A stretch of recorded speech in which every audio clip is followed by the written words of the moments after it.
fue el proceso de usted encontrar el relato que quería contar cuando estaba en el documental? Porque sabemos que cuando uno sale a filmar una cosa, va con una mentalidad y cuando llega a filmar otra y termina, cuando edita, termina haciendo otra cosa. Entonces, ¿cómo fue ese proceso de usted encontrarse con lo que quería contar realmente? Bueno, el documental sí efectivamente es un proceso. El guión del documental es un proceso porque se construye desde una idea hasta que se edita, ¿no? Hasta que cierran la edición. Hay una construcción de ese guión. Hay una cosa que les puedo decir antes de contar mi experiencia personal con Caribbean Fantasy. Es que lo que sí se define desde el principio en el documental es la forma. Y cuando me refiero a forma, me refiero a cómo se ve, cómo hay una especie de sugerencia de estructura, cómo suena, porque definir antes la forma permite que todo lo que filmes pertenezca al mismo universo y todo lo que filmes tiene una intención. O sea, todo lo que yo tenía al principio era una intención que comunicándola al equipo, ya eso me ayudaba a discernir qué filmo y qué no. La idea inicial con el documental era trabajar todo el margen del río, pero cuando conocí a Rudy, me di cuenta que Rudy era una especie de metáfora, ¿no? Porque él conectaba las dos orillas y era un personaje que me permitía conocer el río y sus dinámicas.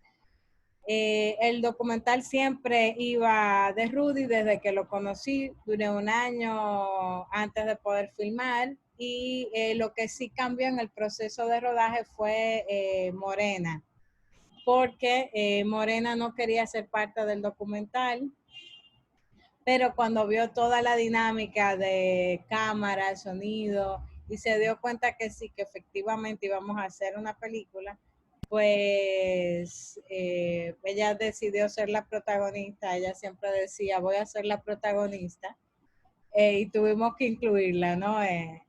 En ese proceso, y eso fue una decisión difícil también, reconfigurar el documental, que en un principio iba a ser una observación de las dinámicas de Rudy, y al incluirla, esa decisión estuvo muy vinculada con el sonidista, que me ayudó a tomar la decisión de si incluir a Morena o no. Y entonces se reescribió un poco en el proceso de rodaje el documental.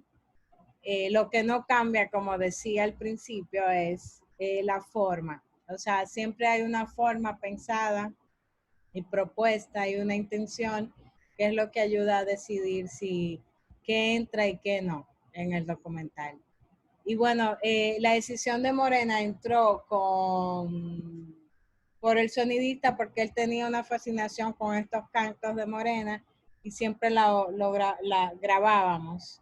Y ahí decidimos que era fuerte narrativamente y ahí entra, ¿no? Y además cambia todo y la película comienza a centrarse en ellos dos y no en la comunidad como era en un principio.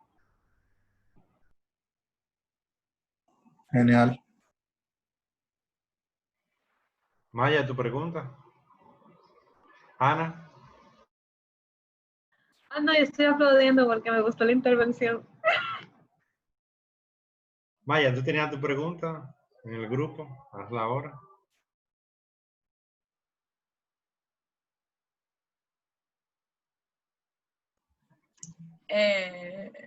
Era que... Ay, ok. Yo no entiendo mucho sobre documentales y cosas así, porque en verdad no tienen carrera y lo que sé es picoteado. Entonces, en verdad, yo tenía como la pregunta, porque yo no entendía en qué giraba el documental, como que cuál era el tema. Pero lógicamente ya como que después yo entendí, de comillas y forzado, que era como la historia de ese romance en extrema pobreza de esos dos dominicanos que representan muy bien, porque lógicamente son personajes, pero no son actores, o sea, son personas reales que en verdad están viviendo eso.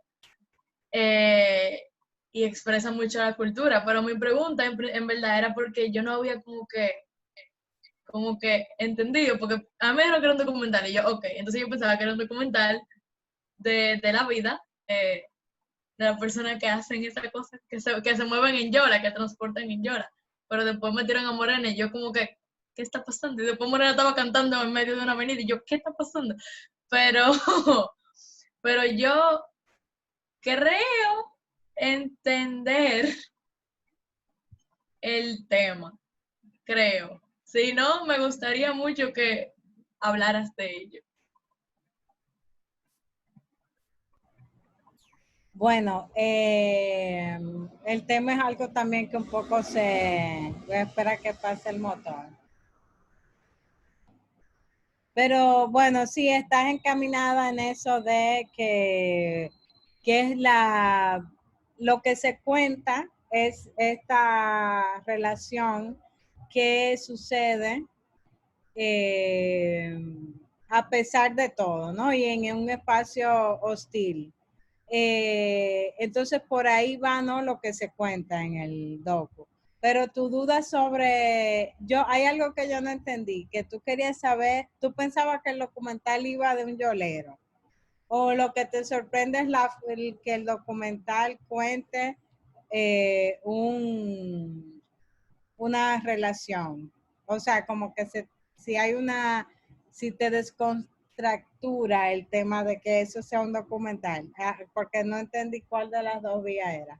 Ok, me refería a que yo creía y pensaba al principio que iba a ser un documental sobre el yolero, o sea, sobre la vida, o sea, como que su diario vivir y por eso habían como que conversaciones que no, o sea, habían diálogos que simplemente tú no sentías que la cámara estaba ahí, porque te estaban documentando su vida, pero me sorprendió a buena manera que después se incluyera más a fondo la vida del protagonista en sí. Y ahí fue que ese giro, al principio como que me quedé como que el documental no era de la Yola, era más, pero ya es muy bueno y eso era lo que yo como que tenía la duda, pero ya usted me la dijo y este es muy increíble, gracias.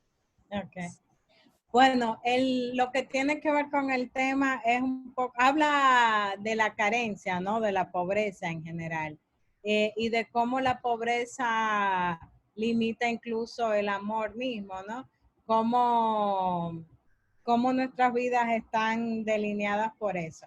Pero lo que se cuenta, o sea, el cuento es es esta pareja que ya ustedes vieron, ¿no? Ese es el cuento. Por otro lado, lo que tiene que ver con la forma del documental, ustedes están en un momento histórico muy interesante porque hoy en día el cine, no nos cuestionamos la ficción, se repite, ¿no?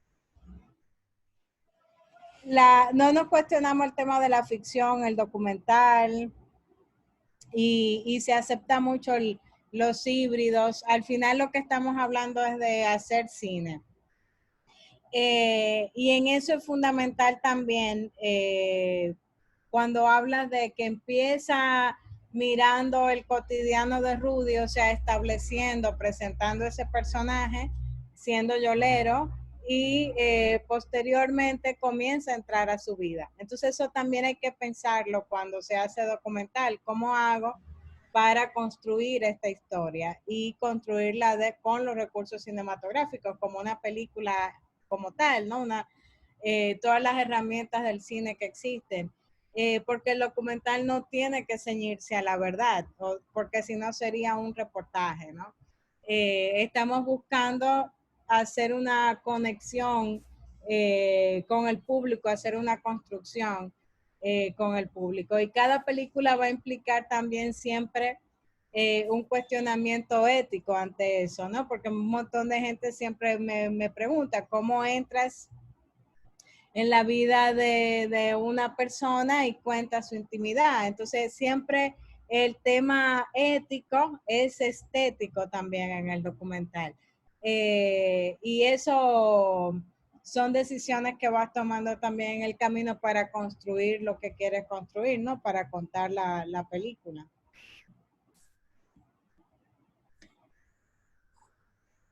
¿Quién más? Jorge Pérez. Buenas. Bueno, mi pregunta va más o menos con lo que dijo Maya. O sea, a mí cuando me hablaban de documental, yo pensaba era en History Channel y todo eso. Entonces, obviamente, en el documental se puede apreciar que hay una construcción de personajes. Entonces, mi pregunta es, ¿cómo se puede combinar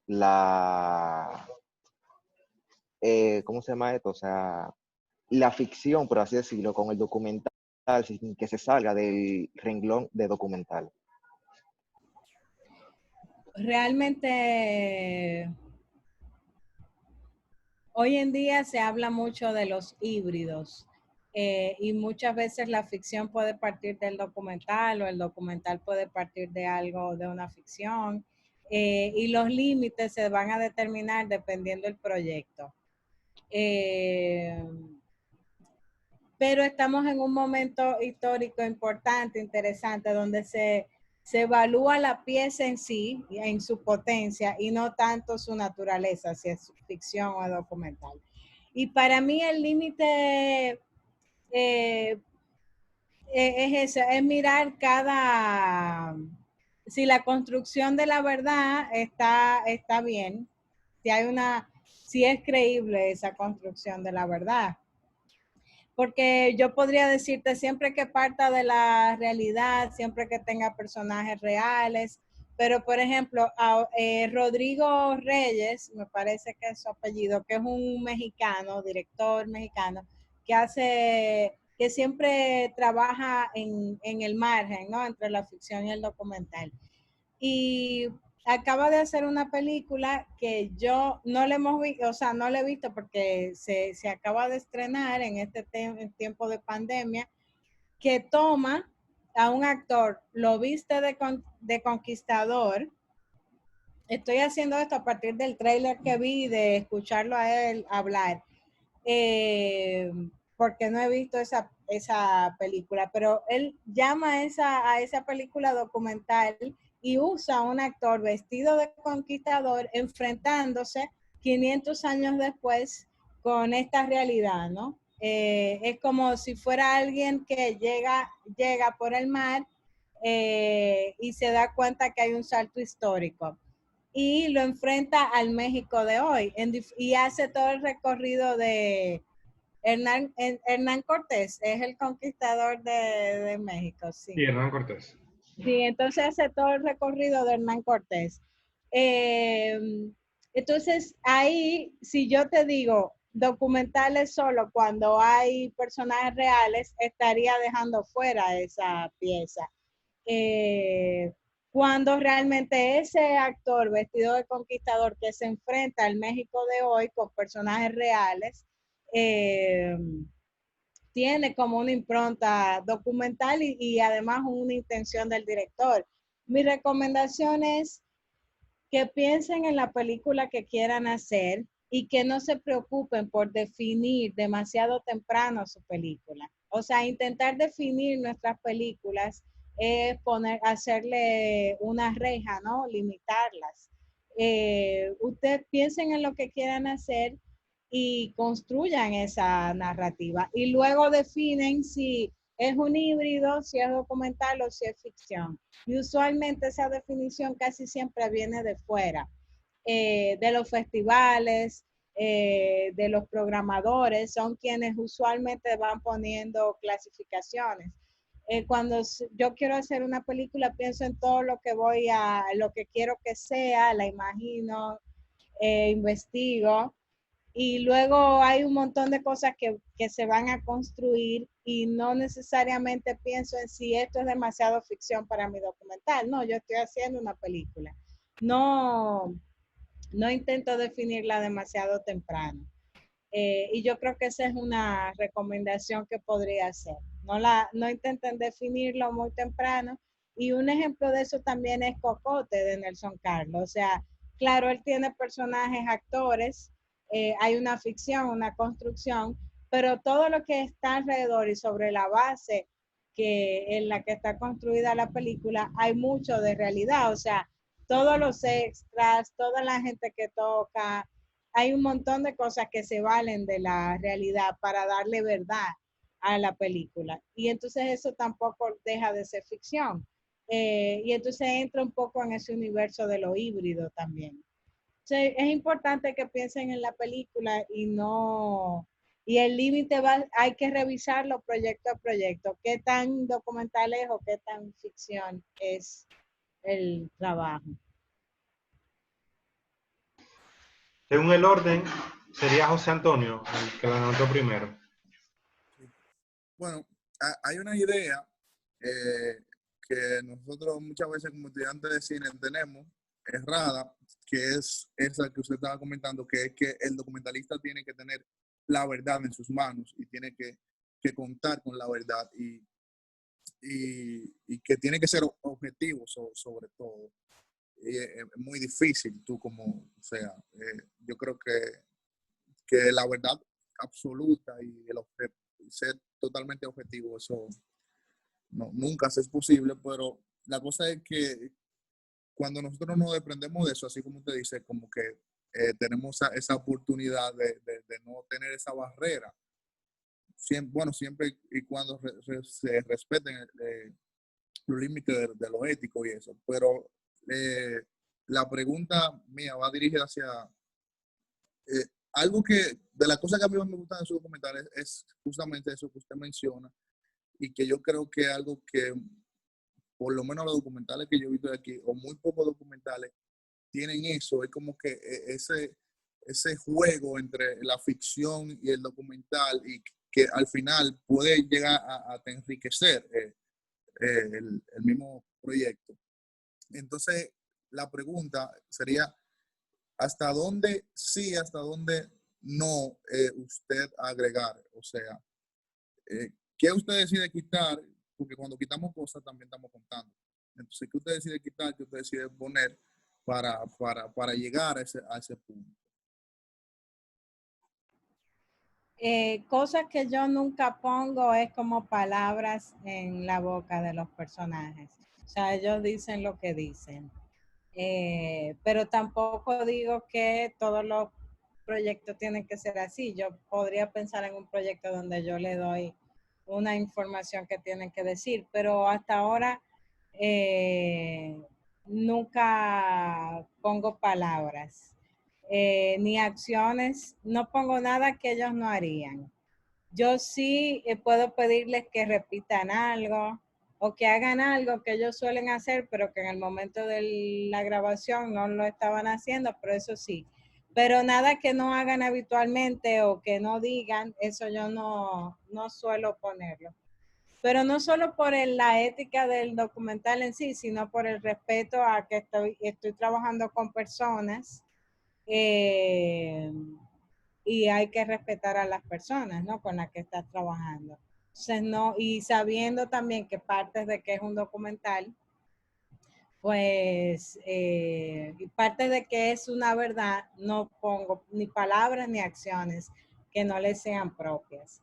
Luego, de qué sí poner, bueno, ahora, por ejemplo, yo estoy trabajando un proyecto en el que estoy implantando cosas, ¿no? Noticieros, lecturas de ciertos documentos que voy a poner. O sea, yo creo que siempre se puede agregar elementos que te ayuden a contar lo que quieres contar. Y es importante también desligarse de la idea de que un documental es objetivo y quitarse también la mochila de que un documental tiene que ser 100% verdad, tampoco. O sea, no es que mientas, pero sí que construyas la película y la verdad también se construye. ¿Y por qué no es objetivo? Porque lo está haciendo una persona que tiene un montón de elementos detrás y va a elegir un punto de vista. ¿Y esto qué quiere decir? Cada uno de nosotros aquí y de nosotras podríamos ir a un lugar y filmar 14 películas diferentes, porque cada quien tiene un punto de vista. Y eso es lo que en la etnografía se llama reflexividades, es decir, mi conocimiento cultural o epistémico en general, mis saberes que tienen que ver con mi entorno cultural, pero también con lo que yo estudié, se van a interponer a las reflexividades de los espacios donde yo voy a filmar, más toda la información de mi momento histórico. O sea, no es lo mismo que yo filme a que filme, no sé, un gringo que venga a filmar en el barrio. O sea, son puntos de vista distintos. Y por eso para mí hacer lo que hago tiene que ver mucho con conocimiento propio de por qué yo elijo este tema y no otro, por qué quiero mirarlo así, no de otra manera, porque eso va revelando también un montón de elementos que tienen que ver con mi punto de vista y que me van a ayudar a armar la película. Y eso es fundamental para todo lo que se haga como artista, con pensar en cuáles son todas esas reflexividades, o sea, qué es todo ese entorno, contexto que yo llevo conmigo y que determina la manera de mirar, la manera de hacer, los temas que elijo, porque entonces por eso hay que desprenderse totalmente de esto es objetivo, porque objetivo no es. Hay muchas verdades y muchas maneras de mirar un personaje, un lugar, un tema. Eso. Yo no sé por qué dice de que le quedan 9 minutos a la reunión. ¿Es así? No. Tiene el micrófono apagado, Juan. Se corta, pero después entramos otra vez por el mismo enlace. Ah, ok. Entonces le tocaba a Firmo ahora.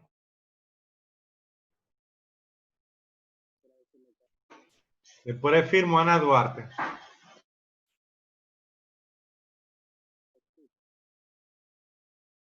Y después de Ana, Luna. Luna, ¿estás ahí? Sí, estoy aquí. Buenas tardes. Yo le quería hacer la pregunta, ¿qué fue lo que más usted disfrutó a la hora de realizar el proyecto y lo más difícil?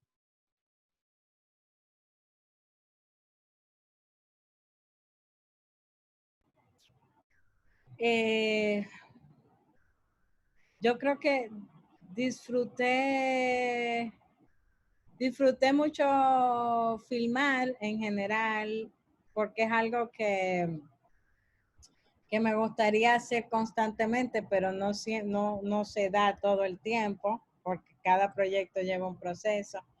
Y me gustó mucho el rodaje en sí, de que tenía todo un montón de complicidades alrededor de mí, ¿no?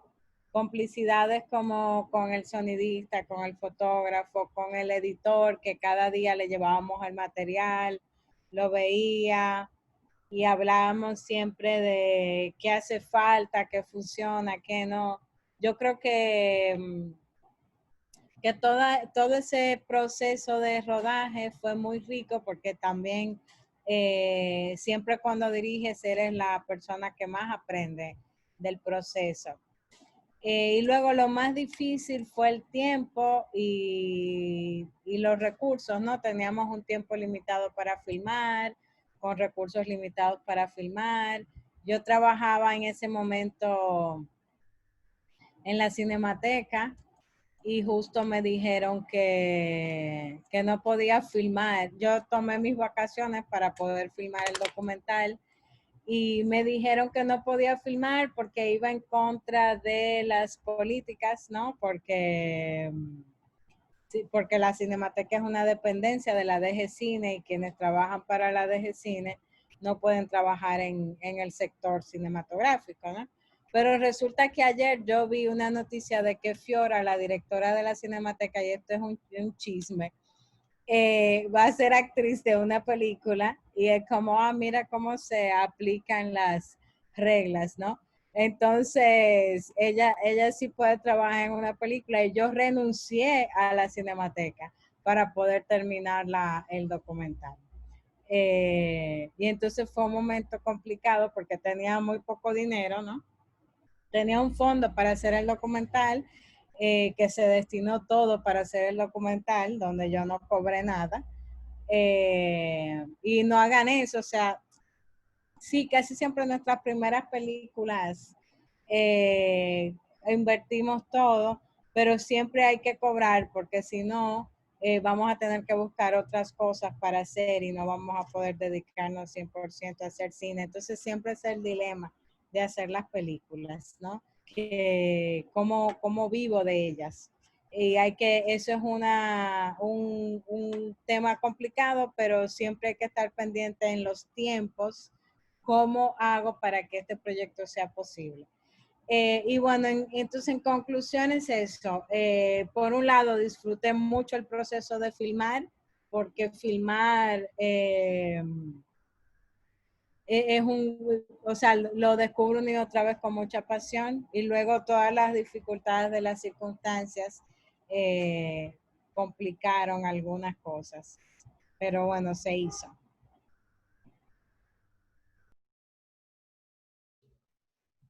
Ahora sí, firmo. ¿Tiene un micrófono? Ana, lo que firmo resuelve. Ana Duarte. Sí. Yo tenía, buenas, yo tenía una pregunta al principio, que era qué género tipo era su documental, pero con lo que se fue hablando sobre la ficción y el documental, me parece que como mencionó, un híbrido entre la ficción y documental, porque en cierta parte me parecían ficcionadas por los cortes que habían. Por ejemplo, habían planos diferentes con una misma acción. Y entonces yo pensaba si tenían o dos cámaras o si le mandaba a repetir la acción para tomarlo desde otro plano o ángulo. Y como mencionó que le gustaba hacer eso con los actores, que manejarlos de esa forma, creo que me dice si me equivoco.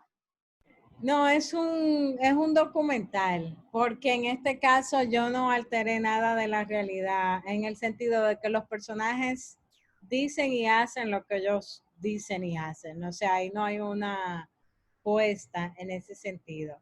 Lo que pasa sí es que hay una definición de la forma y eso le da una estética que a algunos le parece ficcionado, pero realmente es como en el cine documental es observacional, ¿no? Tiene un poco entre cine ensayo, observacional, pero también entrevista. Es como una mezcla de formas.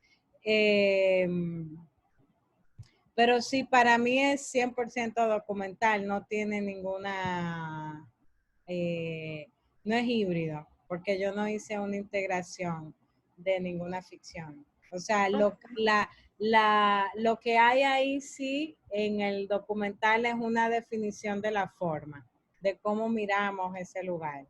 Que no, o sea, que rompe usualmente con las entrevistas, que rompe con la manera de mirar los espacios, que le da más tiempo a los planos. Entonces, eso de alguna manera hace que algunos lo vean como ficción.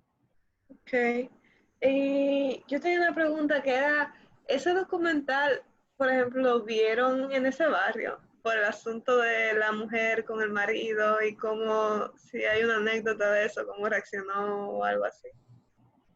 Bueno, eso fue un tema porque la decisión fue no estrenar el documental en la zona oriental para que las personas que conocían a Morena y a su marido no lo vieran. Eh, Ella manejó todo el tema del documental diciendo que era una película, que era una ficción, lo manejó así con su familia, pero bueno, desafortunadamente por un lado, pero para tranquilidad por otro, el marido de Morena murió. Y Oh, entonces ya no tenemos como ese tema. Eso pasó en los primeros 2 años en los que sí Nada, en los primeros 2 años hubo toda esa complicación, pero luego él murió y fue más tranquilo el proceso de mostrar el documental. Ok. Oh, vaya. Gracias. Se queda un minuto, entramos por el mismo enlace. Si quieren Ok. tomarse un vaso de agua o algo, aprovechen 2 o 3 minutos. En 5 minutos entramos. Ok.